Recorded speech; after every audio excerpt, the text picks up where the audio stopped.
A very warm welcome to the next part of the factors affecting the Indian monsoons.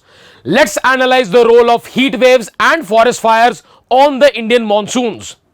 As we are all aware, the subtropical high pressure belt remains over North India for almost the entire year except during the monsoonal season.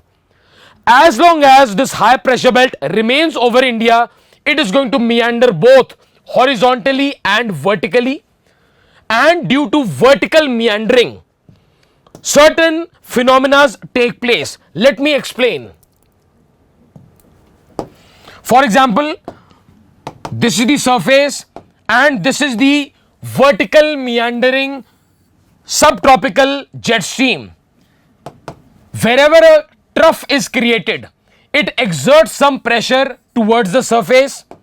Whatever warm air is trying to rise is forced to fall back to the surface. Now when this air is forced to fall back to the surface, it heats up adiabatically.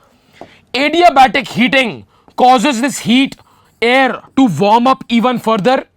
This warmer air again starts rising, but as long as the trough of the vertical meandering jet stream remains over it, it is going to keep on reheating.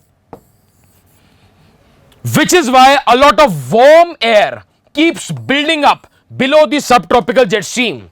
Now, as soon as the subtropical jet stream shifts northwards, we are all aware that these bodies of warm air start rising and trigger the western disturbances of summers.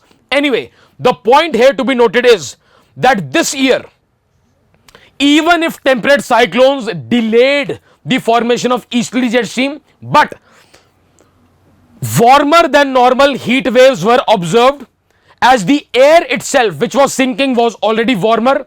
As I explained in the weakening AMOC part, the air upon sinking was heating even further. Therefore, very warm air was already building on the surface, leading to repeated heat waves. But something very rare, very unique happened this year during this year's heat waves.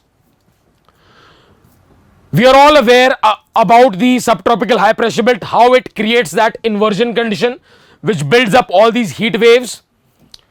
The point to be understood over here is that during April, when the heat waves began in India due to the vertical meandering of the subtropical jet stream, a part of the polar jet stream, it started meandering close to the subtropical jet stream. This is the polar jet stream.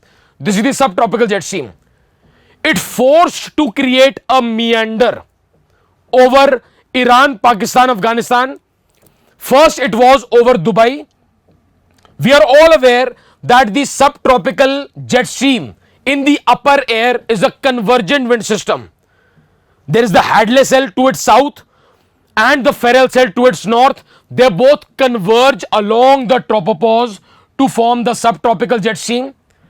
Therefore, when this convergent wind system was forced into a meander, that convergent wind system, upon converting into a meander, created an upper air divergence.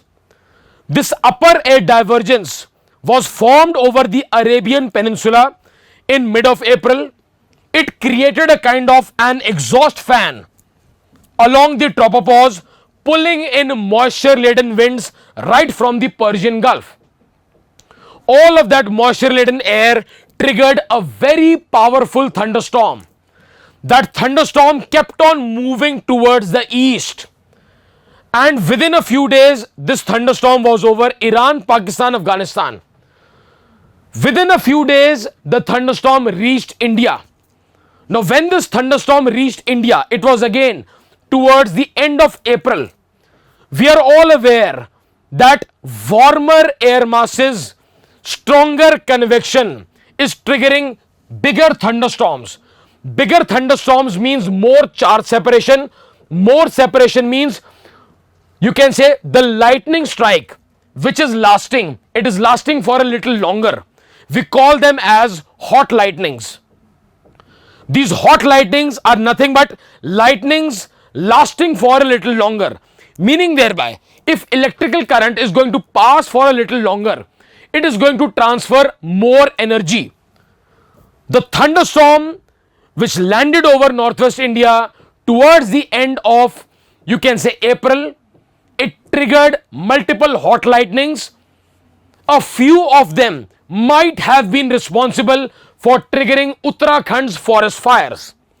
These forest fires were not only observed in Uttarakhand but also in, you can say, the Shivaliks. This is Kasauli, just near Chandigarh. Now the fact remains, all of these forest fires were still present under the subtropical jet stream. All of these forest fires were still under the subtropical jet stream. What is the inference of that? All of these forest fires, they kept on adding more heat to this warm air. Let's use this information. The bottom line is, during April, the air under the subtropical jet stream was already heating. These forest fires added more warm air below the jet stream. We are all aware that as soon as the jet stream shifts, all of this is going to trigger that intense convection, that intense low pressure area. All of that low pressure area triggers strong cyclonic circulations on the surface called western disturbances, which is primarily responsible for creating the upper air anticyclone, starting from the initial part of our video, of our series.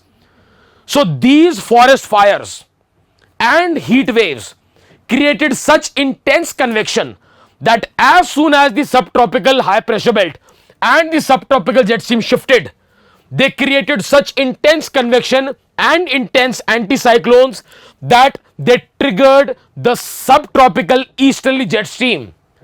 Thus, the subtropical easterly jet stream this year was created almost 2 weeks earlier than last year. Last year, the formation of the subtropical easterly jet stream was even further delayed. This year, the subtropical easterly jet stream was not that delayed, and you will be surprised that forest fires actually helped in the early formation of the easterly jet stream. And we are all aware that this easterly jet stream is the single most important factor which affects the Indian monsoons. So in short, the bottom line is, heat waves and forest fires taking place below the subtropical high pressure belt and the subtropical jet stream, it actually created that warm air. As soon as the subtropical high pressure belt and the jet stream shifted northwards, this warm air rose rapidly, triggering strong upper air anticyclones, triggering the easterly jet stream, creating the burst of the Indian monsoons. That is all for this part. Stay tuned for further information. Thank you.